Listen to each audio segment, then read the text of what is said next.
All right, let's just get right into it. I want you to forget your textbook for a minute. Seriously, we're about to walk through one single, really high-stakes shift on an inpatient psych unit.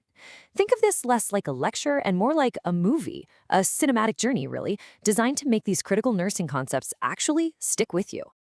Okay, the unit doors just slid shut behind you. It's quiet, but don't let that fool you. In the next few hours, everything you know, everything you see, and all of your courage is going to be put to the test. This is it. This is where the theory hits the floor. Let's go. So every single shift starts right here with a report. This is basically our script for the day, our cast of characters. And you have to understand, knowing who our patients are and what they're fighting is the absolute bedrock of having a safe and therapeutic day. Look at this. This slide just cuts right to the heart of it. For our patient with bipolar 1 who's had a full-blown manic episode, our job is safety, structure, and getting some food into them. Then you have our patient with schizophrenia.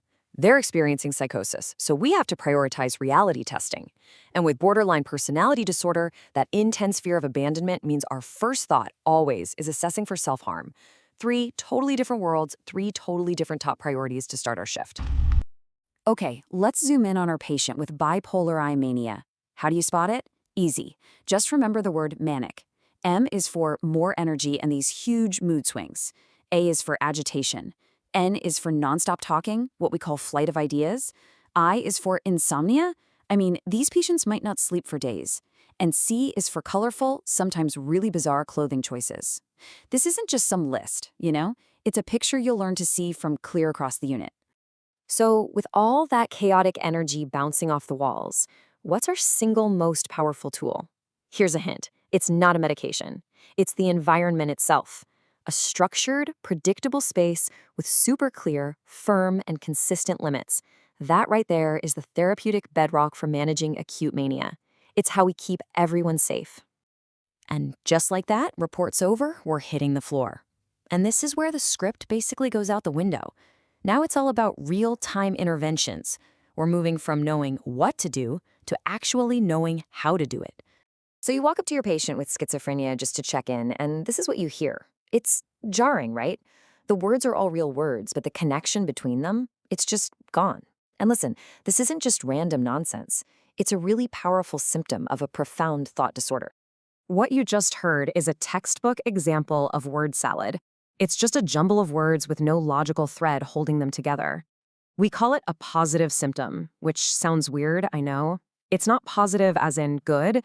It's positive as in it's an added experience of psychosis that wasn't there before. Now, let's circle back to our patient in a manic episode. Their hyperactivity is through the roof. So what do? First, we get them into a private room to reduce stimulation. They're not going to sit down for a meal, so we give them high-calorie, on-the-go finger foods. Think hamburgers, milkshakes. If their behavior starts to escalate, we set very clear, simple limits. And through it all, we avoid big group activities. It's all about short, one-on-one interactions to build some trust safely. Okay, deep breath. We're at one of the most intense parts of any shift, med pass. And this is so much more than just passing out pills. It's a high-risk, high-reward moment where knowing your pharmacology inside and out can literally be the difference between a good outcome and a medical emergency.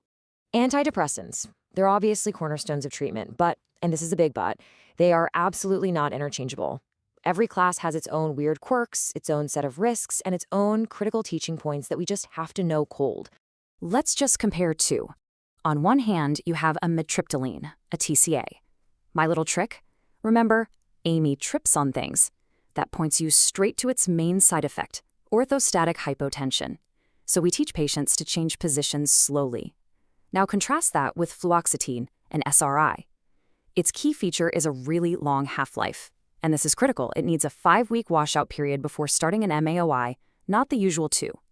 That's a detail that can save a life. And speaking of MAOIs, this is where things get deadly serious. The patient education part here is completely non-negotiable. I mean, look at this list. Aged cheese, salami, red wine, soy sauce. These are everyday foods that for a patient on an MAOI are basically poison. And here it is, the memory hook you will never, ever forget. No cheese, or you will squeeze your blood pressure. It's simple. It links the diet restriction directly to what's going to happen inside their body. Because if they eat these foods that have tyramine in them, This happens, a hypertensive crisis, a sudden, terrifying spike in blood pressure that can cause a stroke. This is the emergency we are trying to prevent. It's truly one of the most important things you will ever teach a patient in psych nursing. Suddenly, the noise of the day just pauses. A patient who's been quiet and hopeless all week is now giving away their favorite book. Every alarm in your head should be screaming. This is the crisis point of our shift. It's the moment that demands absolute courage and focus. These are the red flags we can never, ever ignore. Giving away prized possessions, a sudden, weird calmness after being deeply depressed, talking about feeling hopeless. These aren't just signs of being sad. They are potential clues that someone has made the decision to end their life. And when you see those signs, this is the question you have to ask. Just like that, directly. No hesitation, no dancing around it. Are you thinking about killing yourself? Let me be clear. Asking this question does not plant the idea in their head. It opens a door. It might be the most important question you ever ask someone. Now, if the answer to that question is yes, or even a maybe, this protocol kicks in instantly. This is not the time to panic. It's the time for procedure. You start one-to-one observation immediately. You search the room and remove everything harmful, belts, shoelaces, anything sharp. You make sure the room itself is safe. And then you assess. Do they have a specific plan? Do they have what they need to carry it out? Your response has to be calm, competent, and life-saving. Whew. Okay, we've managed mania, we've decoded psychosis, we've navigated a dangerous med pass, and we've stared a crisis right in the face. The shift is ending, so now it's time to debrief. This is just a rapid-fire review of the absolute must-know, can't-forget takeaways from our day. First up, lithium. Your body can't tell the difference between it and salt. So if a patient's sodium gets low, their body holds on the lithium instead. And boom, toxicity. Just burn this into your brain. Low sodium equals lithium high. Patients having a panic attack? Your response is 3 simple words. Stay with them, use simple, direct language, and keep them safe. That's it. Stay simple, safe.